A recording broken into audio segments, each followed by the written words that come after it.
So yesterday, I pulled some cards and was talking or texting Ben. He was asking how everything was going and whatnot. And don't start bumping my arm now that I start filming. As I was, I told him that I was having an off day.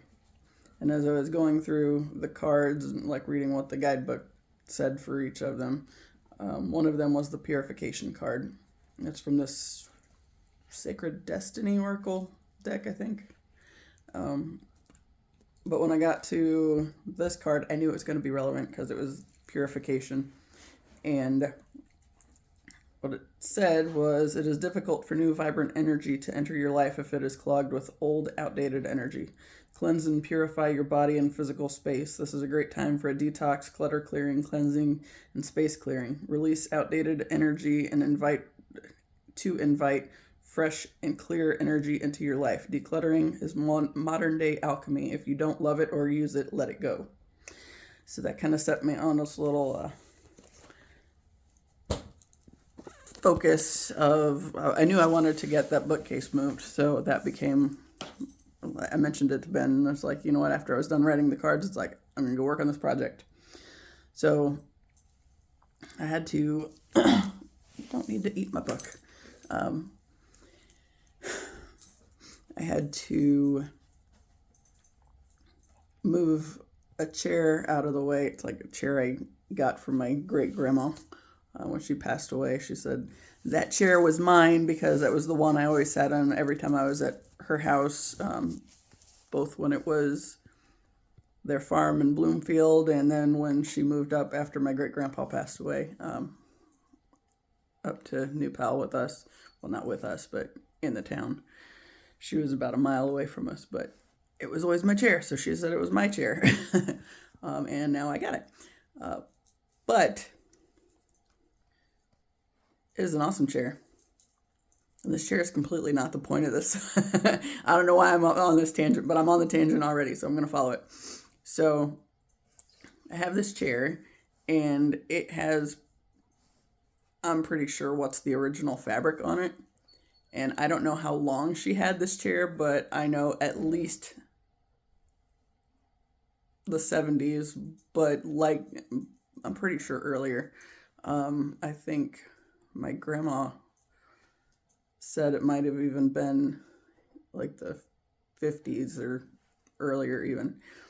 I was looking at it a while back because, well, I mean, like a while back, more like 2 or 3 years ago. Maybe up to 4 years ago. I don't know. Sometime since I moved back after the divorce, or while I was going through the divorce. And it became this project where it became a project because the back cushion on the chair kind of exploded. And like the pad that's in it was just like completely dead. It's got a cushion on the back and one that you sit on. And they're both like the foam in them it's a sad situation. So I knew I wanted to change the fabric up, which I still haven't done because I don't know how to use the sewing machine yet. But I have one that I've had for like 20 years. So it is specifically for me to figure out how to fix this chair, right? And, you know, bring it into the modern era and something I want to, yeah, the fabric on it is like gold and orange and like olive drab, maybe a little bit, but it's just not very pretty. And obviously I like the brighter colors. So I think it's actually a combination of these kind of colors that the fabric is, but it's got like some kind of patterning on it. But I had to move the chair out of the way. That was literally the only point of that that tangent, was because I had to move the chair out of the way. But when I was doing that, you know, it had some clothes on it and some other stuff, and I moved it into the room that is currently the office, soon to be the bedroom, and started emptying off the shelves for the bookcase. Running water again. I've remembered successfully to turn it back on every single time I've done. But yeah, I have discovered this bathroom is much better than the one that's literally on the other side of the wall. Because the one that's on the other side of the wall, okay, they're both on an outside wall of the house, but the other one is also butted up against the garage. So that toilet is icy.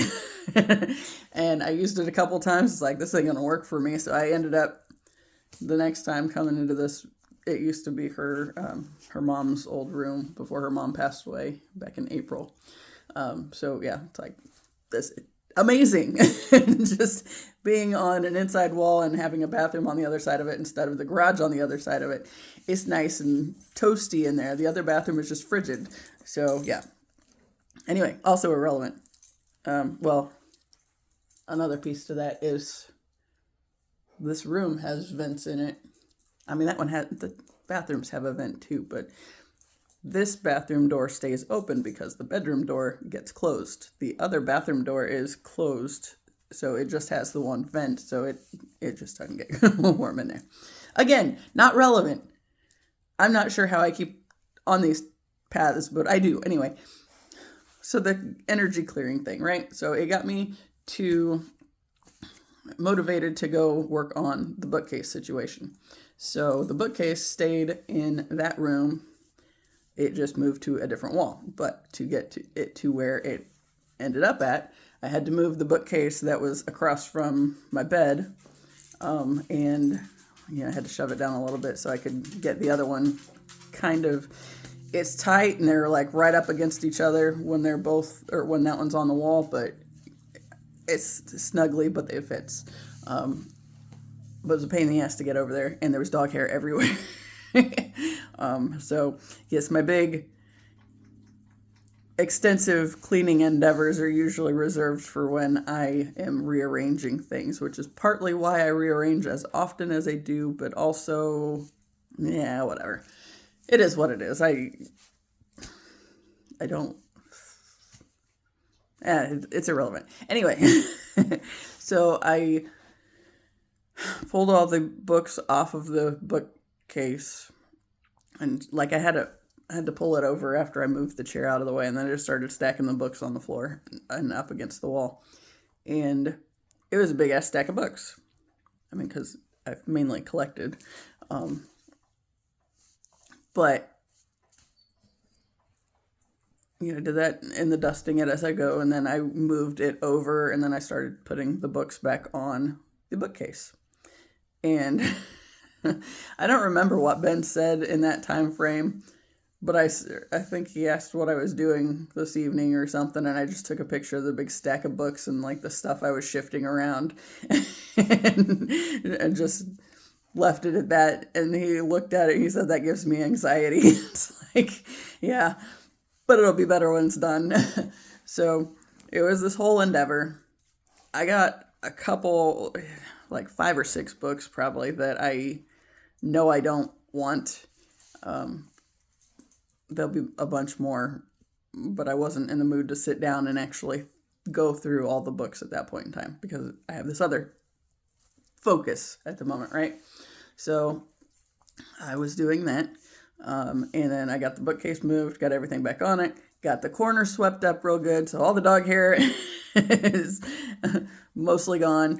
Well, it's never truly gone. We have, of the 5 dogs that we had, and even of the borrowed one that just went back home, Ziva's the only one that I'm not sure is a double coat, but her coat's really thick, so I kind of feel like it could potentially be. It's just not real long. But all the rest of them have real long, thick hair. Of course, there were 2 Shelties, a Blue Heeler and the Blue Heeler Australian Shepherd mix, and then the Kelpie, and then the Corgi made an appearance. But yeah, maybe not long enough for it to be too huge of an impact on that. Plus it's brown and white, and this is mainly the black hair, so definitely my dogs. But it was a whole ordeal, right? And of course the dogs were wound up because I was moving stuff again. They never when I'm moving stuff again, because I mean, they never know what to expect from that, right? Are we just moving furniture, or, and even then we're breaking out of the normal way of things, so they never know what to expect of it. But I think they know we're staying put this time anyway, as far as overall location at the moment. But yeah.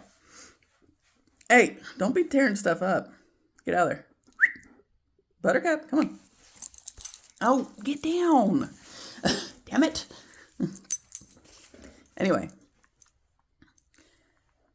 I came over here to hang out with the dogs last night, and I had thought about watching the video so I could upload it when I got back home, but then I decided that I didn't want to do that. I would just, because it's easier to watch it and see if there's anything I need to tweak while it's plugged into my computer and can go through the loading process. Because otherwise, the issue that I usually have is the phone doesn't stay on long enough for it to process through the pictures. And that's a pain in the ass. Because if it goes dark at all while I'm in the process, or while it's in the process of getting the pictures and videos off of my phone, then I have to start all over. It's not fun.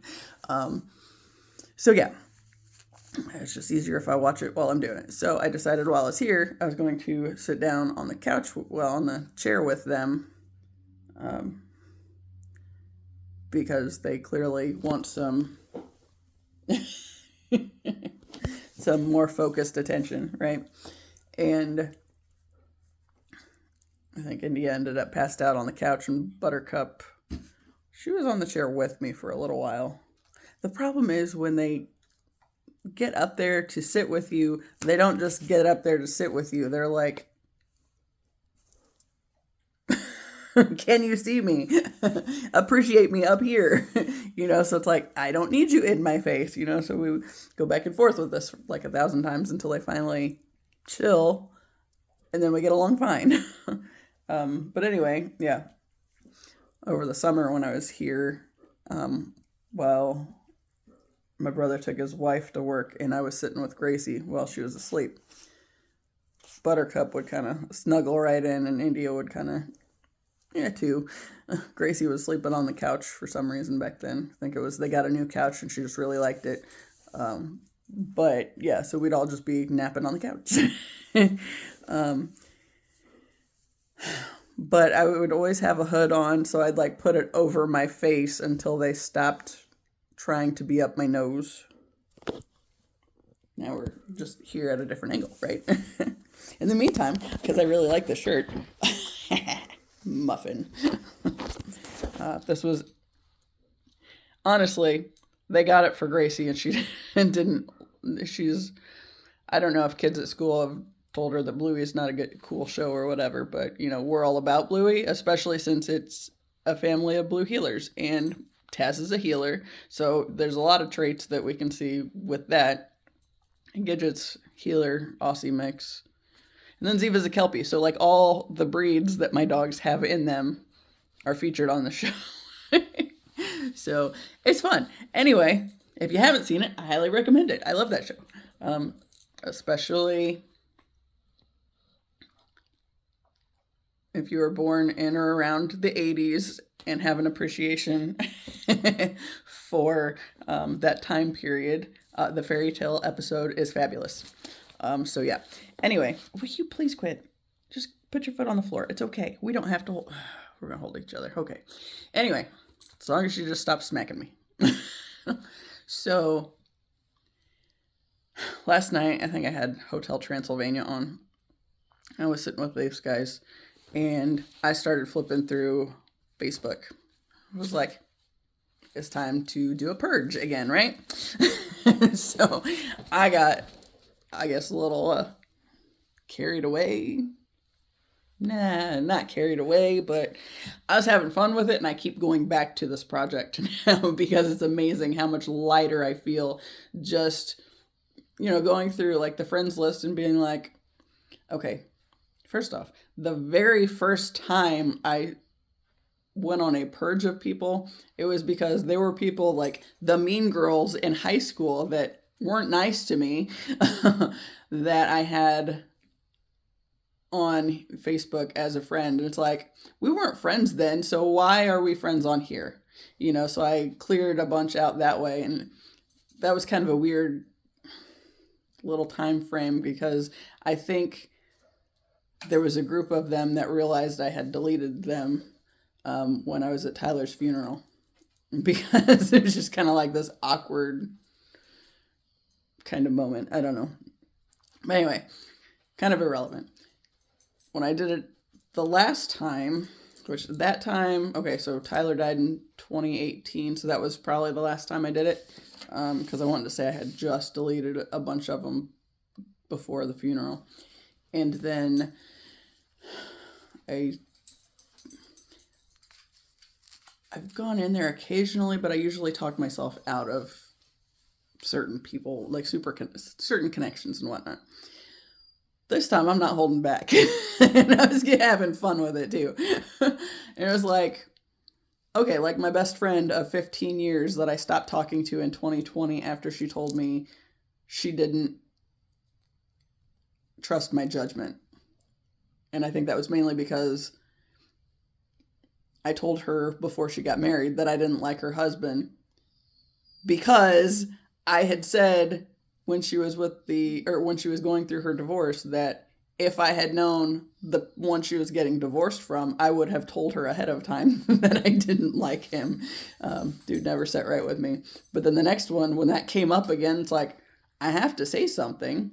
But then it was also in the time frame that I married very badly, and was kind of going through my own shit on that end. But then while I was going through, it was a little after the divorce. Divorce was July 30th, 2019. Very happy day in my life. And for various reasons. The biggest, I think, was because I was so ready to be done with that situation, because I knew that the longer it went on, we were just going to be wasting money, and it would have to be going down to Alabama if we were going to fight it, because that's where we ended up at, and since that's where I left him at, we had to go through the court system down there. I didn't want any part of driving all that way back and forth and, accumulating the debt for the attorney costs and court costs and all that shit for this situation. So I came up with this idea that if he signed the divorce paperwork within like 4 business days, and it was like, I think I decided this on a Friday. So he had Monday through Thursday. If he signed the paperwork within 4 business days, I would take what I left Alabama with, and that would be it. I wouldn't go after anything else. It's literally what I got was what I got, end of story. And, that's including like any part of his retirement or whatever else that my attorney was pissed at me when I told him I wanted to do this. But of course, it was my decision, so he had to. I sent it to my attorney and said, this is what I'm doing. And I said, if he signs within 4 business days, then it's done. I don't want any more to do with it, right? I said, if we have to fight it, we're going to fight it. But I don't want to fight it. I just really want to be done with him as quick as possible.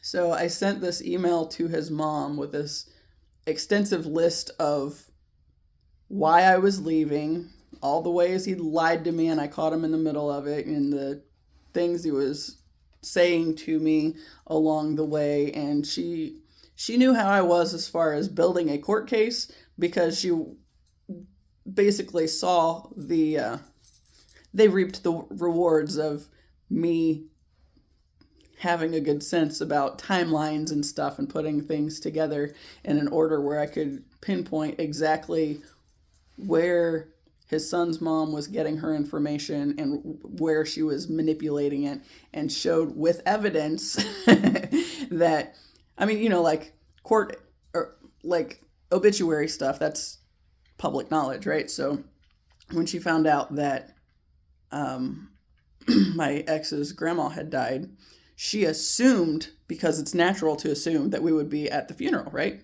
But we didn't go because I told him that his brother should be able to go and mourn his grandmother without his son, or without any fears of what his son may or may not say, since his son was being coerced to lie about him by the kid's mom, right? So that whole situation was like,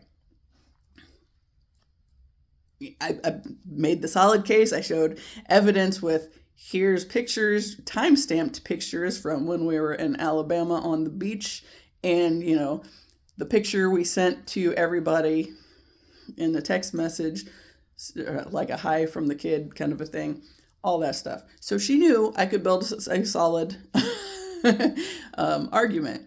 And she, that was like the biggest thing, was I got put on the stand first because I gave the attorney all this information. This was his attorney for the custody case. I was the one that had to find an attorney for this case. And it's like, look, these are the things we need you to handle. We need it handled in one space. And that was the deal, the stuff with his brother, the stuff with, the false protective order that got filed against us and everything. And like just all this BS. It's like, I said, we need somebody to put this in front of a single judge. And he was able to do that. And so I think, honestly, he probably appreciated the fact that I had so much of this stuff organized and made it easy.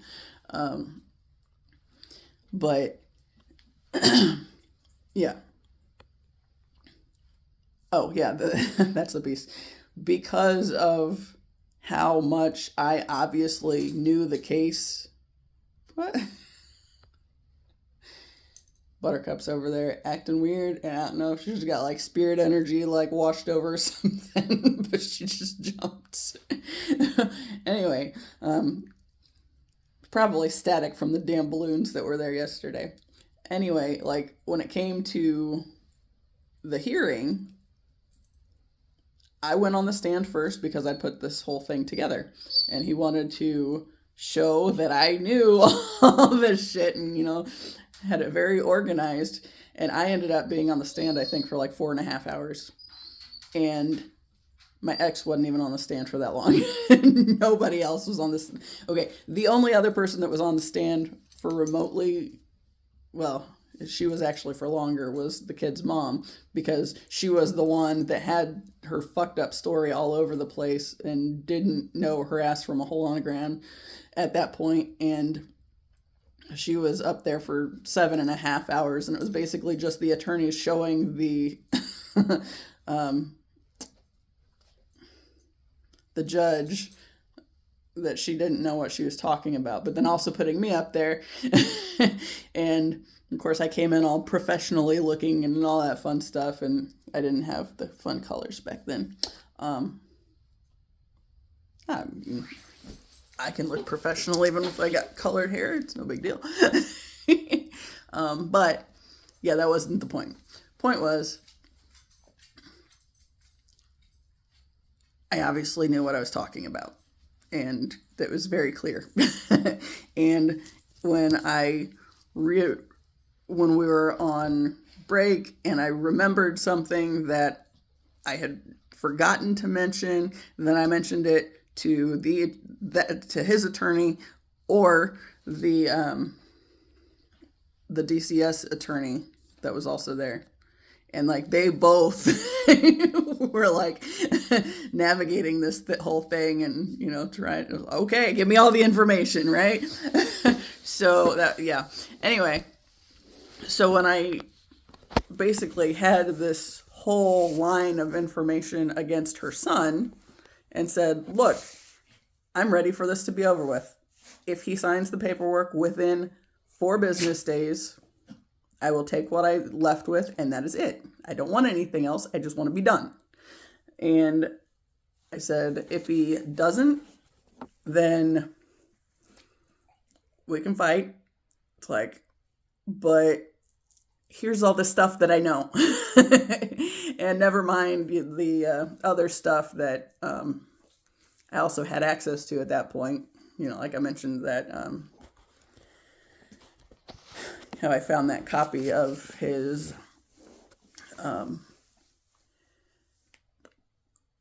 court-ordered psych eval that my mom wanted me to keep, and I was like, no, I don't want any part of that back in my life, so I burned that shit. And it's like, I remember I remember the stuff that was most pertinent to me as far as that whole thing went.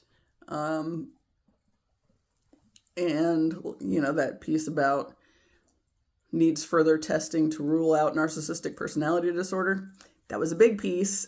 But it's like, all that shit. It's like, I told her that I knew he was only out to prove that I fit this narrative that he was trying to tell about me, which was I was only after his money and all this bullshit. If we went to court and he was trying to bait me into it, right? He said he wasn't going to get an attorney. And I was like, I don't give a shit. Got one, don't care. But he was literally just trying to say, look how easy I'm making this, and I was like, yeah, nope, not doing that. So, yeah. She better not have to potty. Hold on. Okay. We went for carrots, so we got a distraction for a little bit. Anyway, so like I gave her all I didn't give her all the evidence I had. I said, this is the stuff the reasons that I know I'm not coming back. And I know he's just going to try to draw it out so he can prove his narrative that I was only out for his money. I said, but I'm just ready to be done with it. So if you can get him to sign this within 4 business days, it's done. Whatever I left with, that's what I got. And it's like, the attorney was pissed. My mom was pissed because they knew they could the attorney knew he could get me a decent deal out of that whole situation. It's like, that's not what it's about. I don't give a shit about the money. I literally don't. I literally fucked myself over in that whole situation in so many ways that I was just ready to be done, right? And thankfully, because she was footing the costs for the custody or the child custody situation, and the attorney on that end, she was able to make it work, and I knew she would, because I knew she didn't want more to have to worry about herself. And I'm pretty sure at least his mom and her family, I'm pretty sure most of them liked me better than him anyway. But obviously he's their family, so they gotta, I guess, to some degree stand by him. But yeah, that was the biggest thing. Like when I left, I hated having to block his mom's whole family, but I knew from experience that, she was not above getting in there and just going through, like the kid's mom stuff. She didn't have any privacy settings locked in or anything. So they just we used a lot of that stuff in court. So yeah, that's why I was like, yeah, nope, you don't need access to me at all, because I want him to have no access whatsoever. So I blocked all of them just to keep him from being able to know anything about me and what was going on. And okay, so the reason that was relevant was because the friend that had been my best friend for 15 years, and then I felt like I had to tell her that I didn't like the guy she was marrying, because I had told her when she was going through her divorce that I didn't like that one either, and if I had known her before before they were married, I would have told her as much. So I felt like I couldn't not say anything. But, she's happy enough with him, so whatever. But when she said she didn't trust my judgment, it was back in 2020. And she made that comment to me in March. And I just stopped and I was like, I always knew that about you. But until you said it, it's like once you said it, then it's like, oh, that's not cool. And then I pretty abruptly stopped talking to her altogether because I realized that for this new phase of my life, this whole, after the divorce and now that I'm trying to get my shit figured out and all that, it's like, I don't want people like that in my life anymore. I don't. So I stopped talking to her and she checked in one time in April because she hadn't heard from me in a month. And I was very short and she got the hint. But we were still Facebook friends, right? So last night, I got back to it. I don't always get back to it, but I'm getting better about it. So last night, I came across hers and I hesitated. And I was like, we were friends for 15 years. It's like, but I said in 2020 that I wasn't going to take people with me into the new phase of my life or into this next phase of my life that made me make a habit of doubting myself, and I realized, I think in the time, I don't know if I realized it before I started doing all this like healing work on this YouTube thing or when exactly that came up, but I realized that in a way she always reminded me of my mom. And so it was like at a time I didn't trust myself and my mom wasn't around because I met her in my senior year in undergrad. It's like she ended up in this sort of mom-ish role. And we were tight and I told her a lot of stuff, and she told me a lot of stuff too. But it's like, yeah, she was also the one where when I owned up to the hookup that I talked about the other day, she was the one that said, I don't even know who you are anymore. And that was in 2012. And that one I just took, right? And it's like, I don't know. It was okay because I didn't know who I was anymore because how did I let myself get into that situation? And I already talked about that, so I'm not going to go into those details here today. But yeah. But it's like the times that I needed her to be a friend, like in that moment, then she was ready to just kind of shame me again. It's like, yeah, we're done with that. So last night, like I looked briefly at her profile and was just like, we're not friends anymore.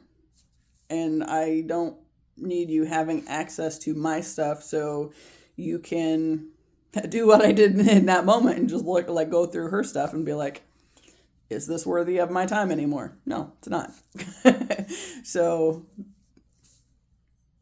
now that tie has been cut, there was a big relief with that one. And then the other girl, the one that stopped talking to me back in January.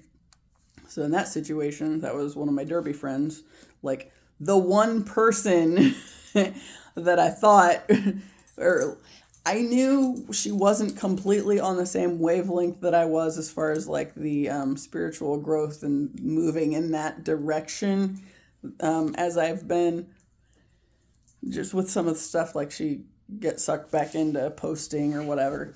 So it's like she was the closest one that got it. So it was basically because she could kind of see these things that I was talking about it seemed like it was worthy or a worthwhile connection to hang on to, because otherwise I literally had nobody, right? It's like, well, I mean, my brother, but I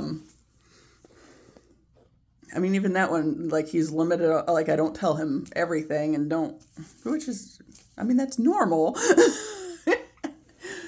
The only reason it's not normal at some level in my head is because that was literally how I was raised, was secrets are bad.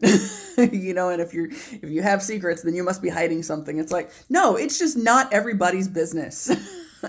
And yeah, so that friend, the deal there, she was the one that brought me into her drama. And see, I kind of wish I had the thing that I'd written all that information down on. Because she was ranting about how her husband wasn't doing anything to pull his weight in their connection as far as like financial stuff. And then she like put it on me as this sort of diminishing the fact that I've been doing all this healing work to be able to try to step into the new phase of my life, and she basically was talking to me like a kid, and I wish I had that luxury. And I think she flat out said that, yeah, since she had a kid when she was 17, then yeah, anything that, or to not have kids does seem like a luxury and whatnot. It's like, never mind all the years of trauma that I've been working through on here. It's like, we're just going to diminish that and all that bullshit. It's like, I like I said, when I first talked about it on here, I was feeling bad about myself because I felt like I overreacted. But like the more I've thought about it and spent time with it, I don't think I did. I think I just called her out on her bullshit because she was literally just dragging me into her shit. And it's like, no. So since she was also the one that stopped talking to me, and she left the one group, and then, we were just kind of done talking after that. I came across hers, and I was like, you know what? You're gone. It's like, that last encounter was enough. We don't have a connection. Obviously, we weren't that good of friends since you felt the need to literally diminish everything that I've been trying to process through and like sorting through my own traumas. Like, she knows that's been the whole point of this channel and what I've been doing. And I don't think she has access to what I post. I might have shared something when I first started, but she was never supportive of this whole endeavor anyway. So it's just like, you know what? You can go. And then I just started going through a bunch of people like that. And when I started yesterday, I was at like 523 friends on there. I think I am now at 338.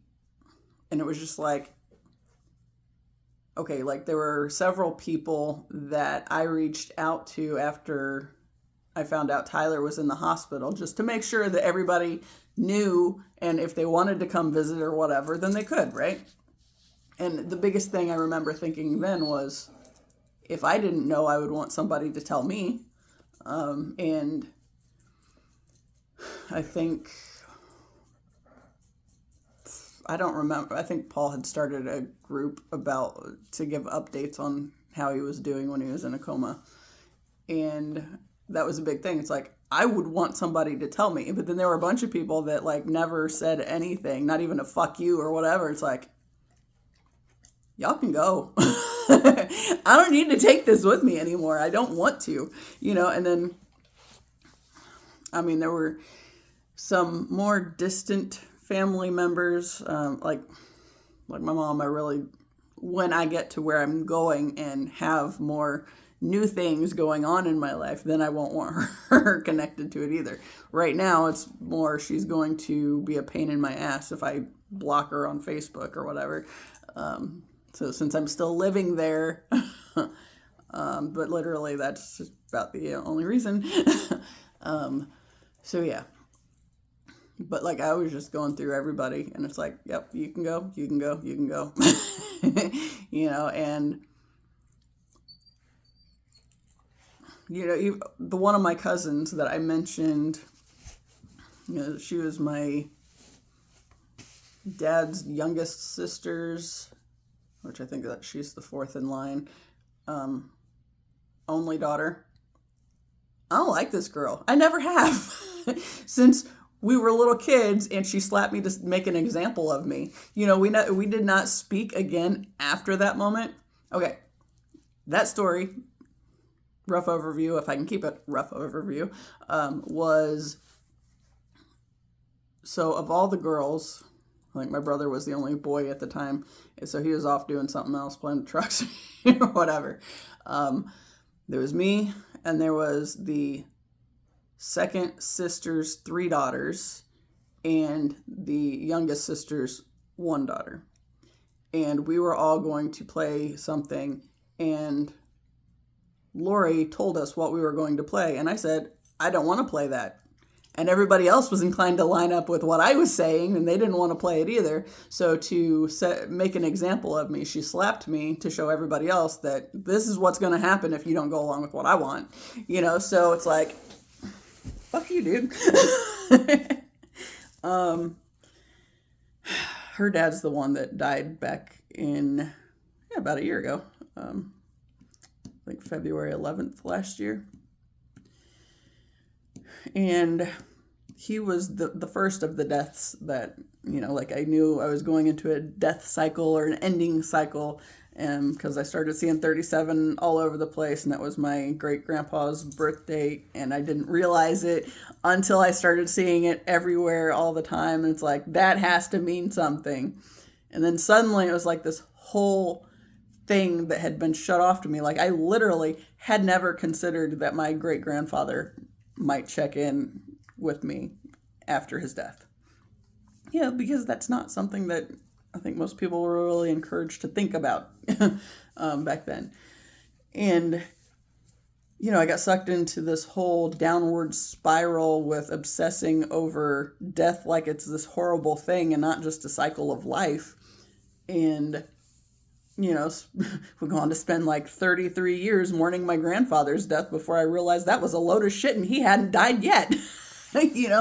And so when he broke his femur, and then he was in the hospital, the Methodist hospital, for 2 weeks, 15 days, before he got sent to the next place. As soon as he got sent to the next place, it's like, I woke up one morning and I just cried, and I was like, I have spent my entire life mourning your death and you're not dead yet. I'm done. And that was when I really started disconnecting with most of my family, honestly. It's like, I realized last year when the boundaries stuff started coming up more and more, it's like, that's literally the only reason that man has made it this far, is because everybody else has fed into this toxic cycle of him obsessing over dying, that they gave life to him and his bullshit fear. So he was literally just sucking the life out of everybody. And that was never made more clear than as I started pulling my energy back and he started going downhill real fast. And then I started talking to my brother about boundaries and hooking him up with all these different rocks and everything. And, he started paying more attention to it and all this stuff. And it's like, then it really starts speeding up. It's like the more you disconnect, then, and my mom was a fucking hot mess while she was living in the hospital with him. Every single time he went to the actual hospital, she would stay there the entire time. It's like the fact that she didn't stay with him when he went to the nursing home. He went to the nursing home from the hospital. It was going into Thanksgiving, so they wanted to have him shifted before the holiday, basically. And ended up on the holiday, he ended up back in the hospital because he wasn't ready to go out on his own, because he couldn't live by himself, And I was really surprised he didn't die on Thanksgiving.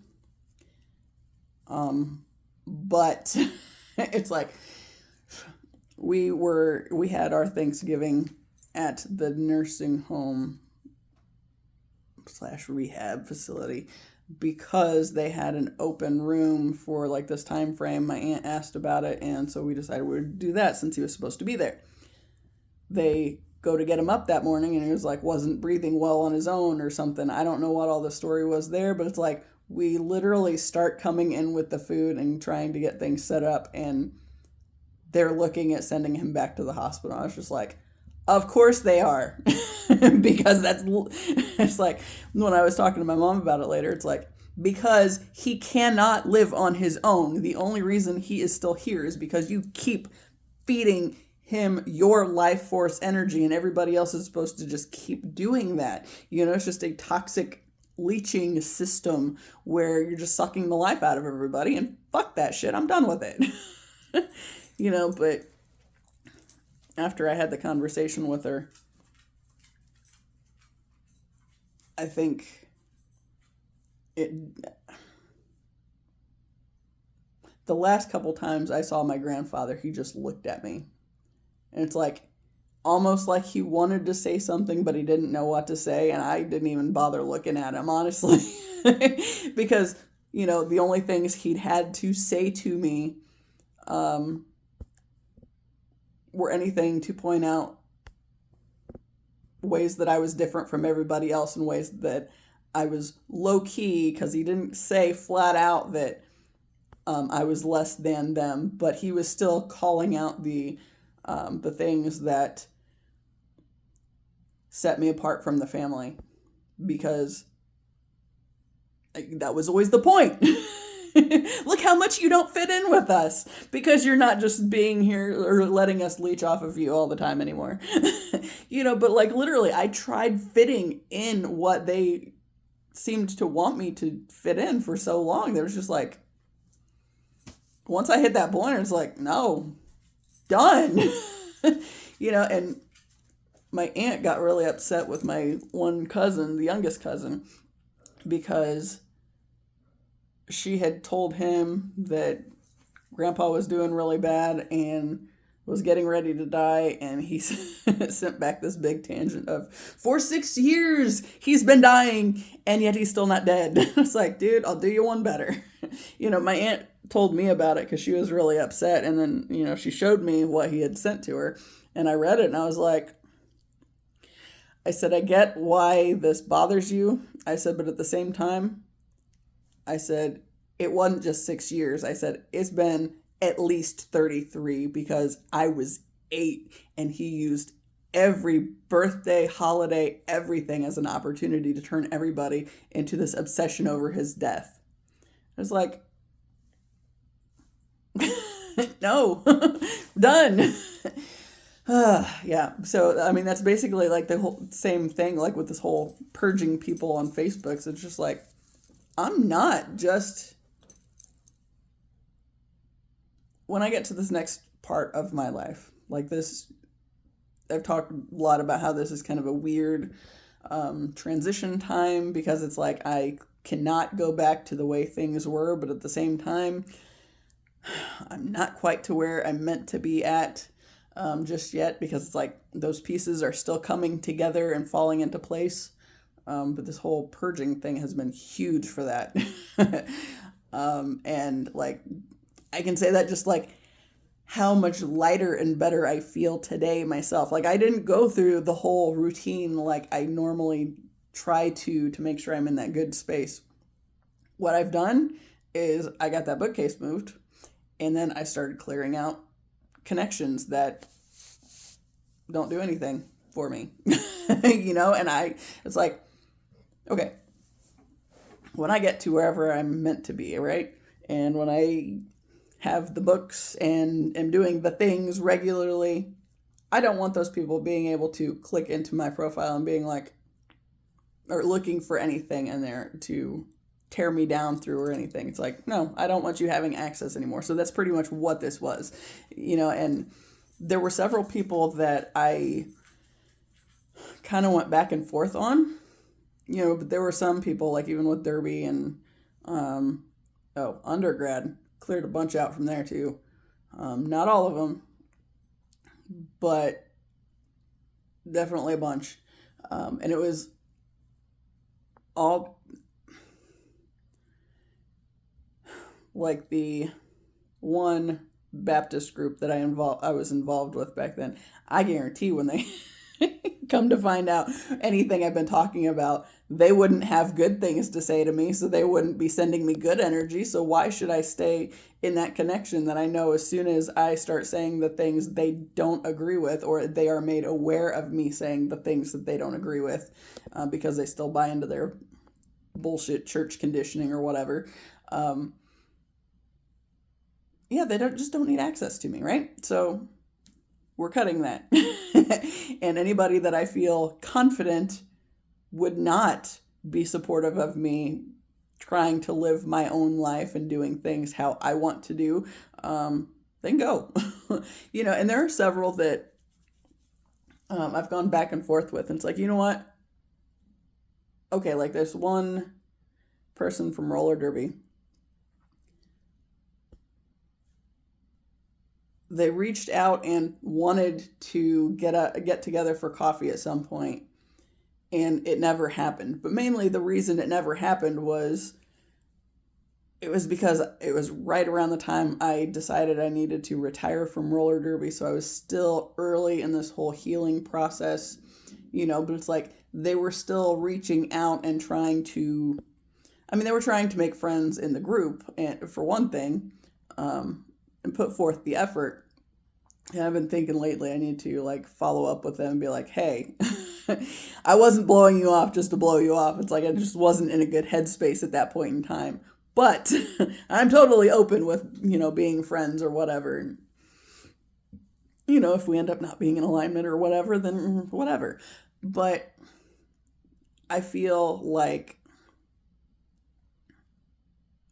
it's somebody that at least made the attempt, right? It's like I was in a bad space, so I wasn't really good about doing any of that, but the only two that I really stayed connected to, it was mainly because it was easier in some way, because this person was talking about going out for coffee or whatever, and it's like, the income situation is not always fabulous at the moment. So it's like, that's one of those things that's like, if I have the money at some point, yes, we can do that, because I'm not just going to say, yes, but you have to buy me coffee or whatever. It's like, first off, I don't drink coffee. So, yeah, but it's like that whole thing. It's like, I can go somewhere and not get anything. That is perfectly okay too. But it's still, if we're going to be in the businesses space, then I feel like you should probably, but yeah. Anyway, also slightly irrelevant, I guess. But there were a bunch of people that were just like, no. And there was one girl I used to work with when I was an undergrad. It was a personal care attendant. And she's posted a lot of stuff that was just kind of like cringe. It's like, that's really kind of closed-minded, and just some of the stuff she was saying, and I thought about that one for a while, and then I clicked on her profile and was looking through, and it's like, you know what, like there were some things, it's like, this is flat out, I don't care about other people, because I'm just going to say that who they are is wrong, but not ever take the chance to get to know anybody. And it's okay, because my conditioning tells me it's okay. Yeah. So she went. And the friend that she introduced me to that is also kind of the same way with the same negative type vibes, like, he went. And it's like, it's not because I dislike them as humans, it's just I'm very confident they're not going to be. And basically, at the end of the day, it's like most of the people that aren't going to like me, it's because they are so set on staying locked in their conditioning and fuck that. I'm done with the conditioning type. We're done with those days. So yeah, I'm not even done with this whole friend purge on Facebook, but I've been having kind of fun with it.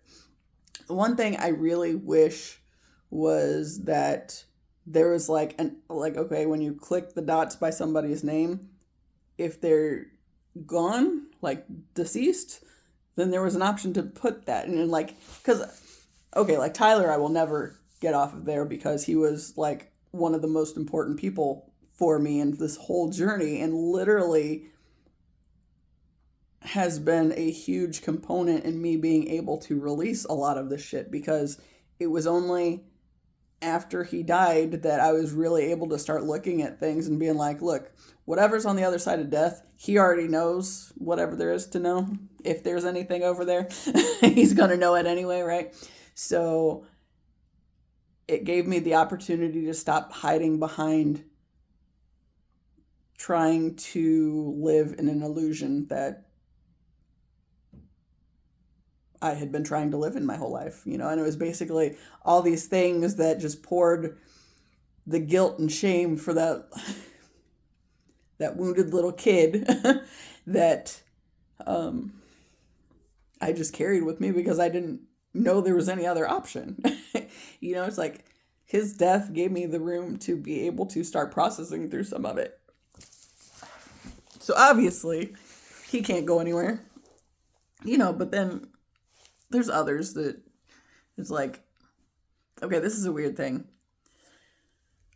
So there was this guy named Tim that I worked with at the first factory job that I had in 2019 to 2020. I don't know when I met him. I don't know when I met him. He was one of the...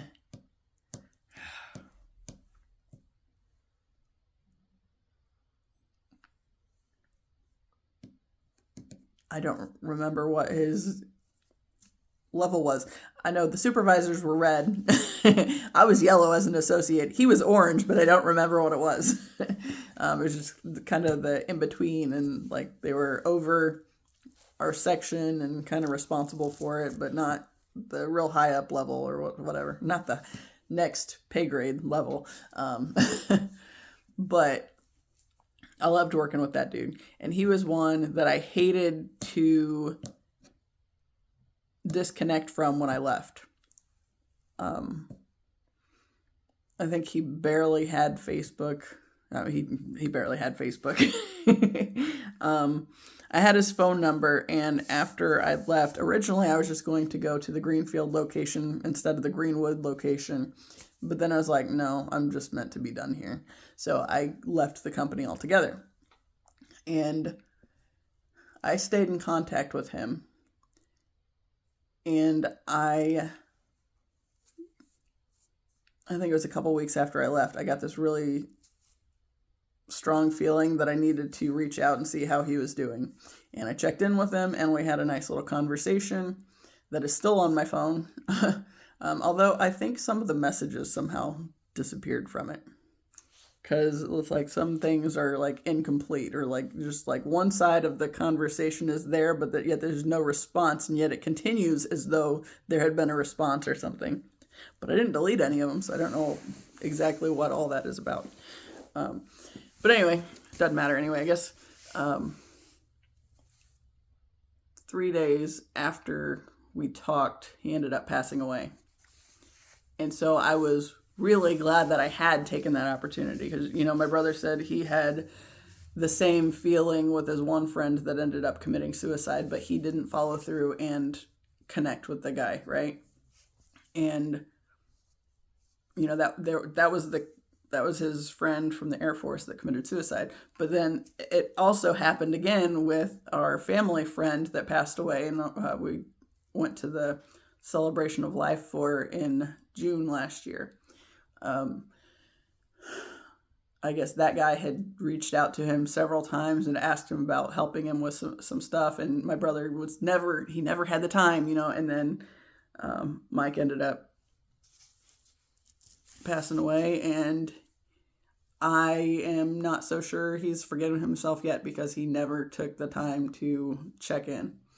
It's like just that much. It's like if you're thinking about them, you might as well reach out because you never know if it's the last time, right? And it's kind of interesting because, okay, so in the last purging that I did on Facebook, there's this one guy that he graduated with my brother. I think I mentioned him yesterday. He was the one that got pulled over in the Taco Bell drive-thru for whipping around the corner or something. Yeah, and he made me chili another time. But then it's like he's got a whole lot of drama and in and out of jail and all sorts of other issues. It's like, yeah, you just don't get my energy.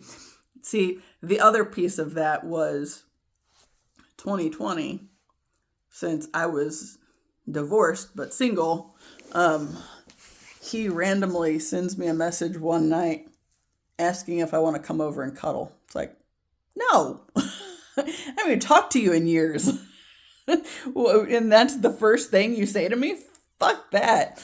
I think I was shortly after that I kicked him off of my Facebook friends list even. But once he realized it, I got a thing the other day that popped up where he had sent me a friend request. It's like, yeah, no, that's not going to happen. But the page that it was on had like all these people you might know suggestions, and one of them was Tim. It's like the first one up there was Tim. It's like Tim's been dead for 4 years, and here his thing pops up at the top of this list of people I might know, and like there weren't any recent posts on it for it to come to me that way. It was just all at once there. It's like, huh. And he only had like 39 friends on Facebook anyway, and just like, I read the post his daughter had put on there about the visitation and the funeral service and all that stuff. It's like, I went to the visitation. There was another girl I met up with over there, specifically to go to the funeral or to go to the visitation, so we didn't have to go by ourselves since we didn't know anybody else there, or we weren't aware of anybody that we would know there. So we went together, or we got there at the same time and went in together, kind of a thing. I don't honestly even remember that girl's name, but we went together to this visitation. And he was the one I told his wife that I had never seen any good relationships in my lifetime, but the way he talked about her, gave me hope that, that there was something better out there for me too. Yeah, so there's that whole thing again.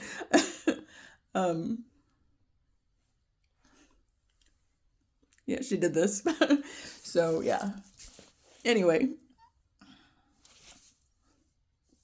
I have, let's see what time it is. Ooh, just about time. Okay. And 2:22 as I look at the clock. But that took a second to register. I told this lady that, okay, so I've been talking about bird cages lately and how I want to get a smaller bird cage for my birds so I can sell the bigger cage and get it out of my space. So I found one that I like, and it's kind of a different one. Okay, so it's got a weird top on it. And it's got kind of rounded curves, and I see this part on my hair, and it's like, yeah, it kind of does that. I don't know what's happening with I think that's actually like, this is where it's the most processed. So this part's grown out enough that it's not all shitty like this is, but yeah. But anyway, yeah, it has that kind of little whoop, whoop, kind of a thing going. Yep. Such is my life. But I was talking to her yesterday, but I hadn't gotten paid yet. I have gotten paid now. And I asked her a little bit ago, it's like I felt like I should just since the money stuff is hit and miss, and if I push for like things for myself, the advocation of things, like my aunt, I didn't so much on the money end. And normally for being gone like 10 days, if I was just watching her cats and checking in with them once a day, she'd give me $100 for that. But then for adding in a dog or a puppy living with us and consuming way more time, it was just $100 also. It's like, and I didn't say anything. It's like, you know what? Fuck it. So I just took what I got, and she said, "Is that enough?" And I was like, "It's fine." And yeah, so I didn't do anything more on that end as far as pushing for a little more. Even the more would have been a little more helpful. And I anticipated that she would have done a little more just with everything else, but whatever, since that opportunity is gone now. On the birdcage end, it's listed at 75 or best offer. So I asked if she would take 65. And she said, if I could get it today, yes. And I told her that I had to come spend a couple hours with my brother's dogs, but then I would head that way and come get it. So yeah, a little bit cheaper than it was even asked for, but yeah. See, and that's always why I try to aim a little. I put things down when I post them on Marketplace slightly higher, so then if somebody comes back and says, "Hey, would you take this much?" then yeah, I would actually. And another cage that I did that with, and I think I ended up taking like $15 off of it. It's like, that is not a problem. Just come get it out of my space. And it's, it's just that point of being willing to put forth the effort to make it easy to get the thing out of my space. And yeah. Just Bassett sleeping with her eyes open. I don't think they're completely open, but they're like saggy and weird, and she's snoring. Yeah. But anyway, I need to potty them again before I go to leave. And then I need to find out this lady's address and figure out where exactly I'm going. I know the town, and it takes roughly 45 minutes to get there. So yeah, but I need an address, so I can get specifics. But anyway, I guess I'll wrap this up so I can go do that and then get moving on the bird situation.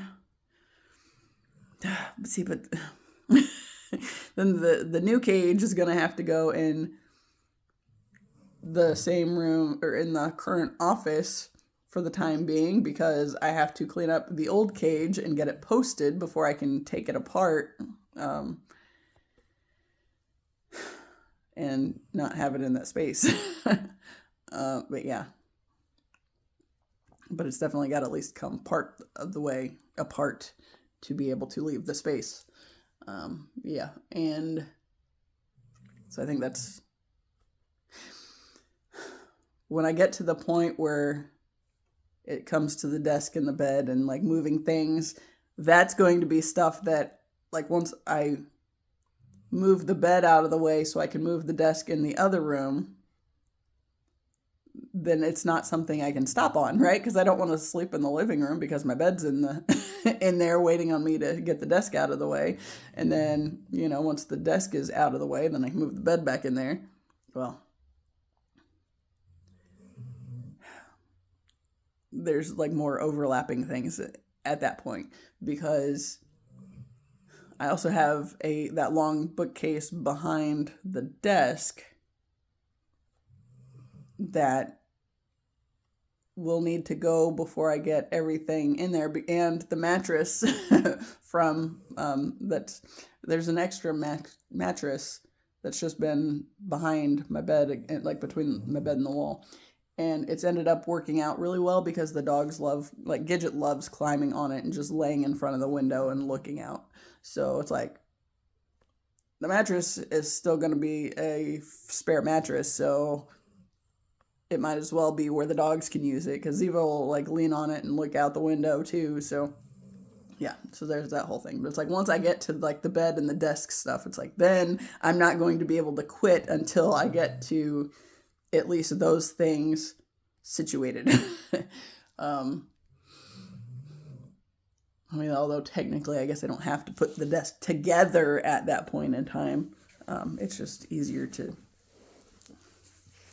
knock one task out at a time. And if the desk is already moved, why wouldn't I put it back together? Because that also, when I bring the boxes of stuff that have my desk stuff in it to the desk, it can go on the desk until I'm ready to sort through it in there. So yeah, it's just all these different layers. But like this whole purging process is really working out for me, and I really like it. And I do plan on going through my books like I've been going through my Facebook friends. But yeah, there's so many books.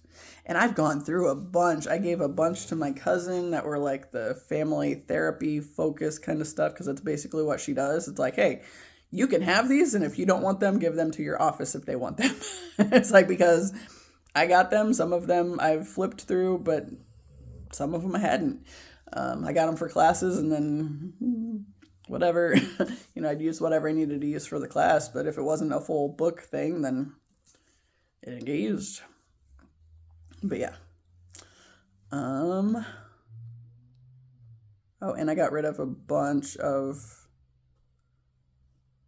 the, I guess, faith-focused ones, but not all of them.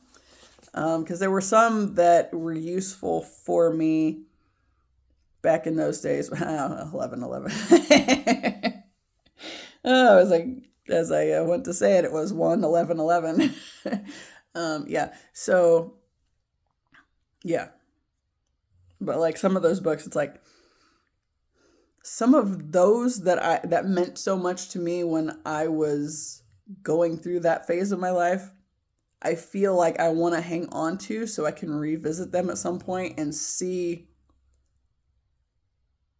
where some of those specific snags, if you will, came in at.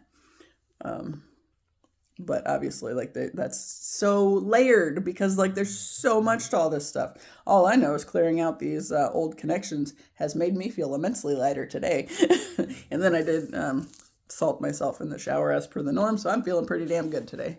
But I do need to go see about this birdcage situation, get rolling out for that. So as always, I appreciate you. Until the next time, see ya.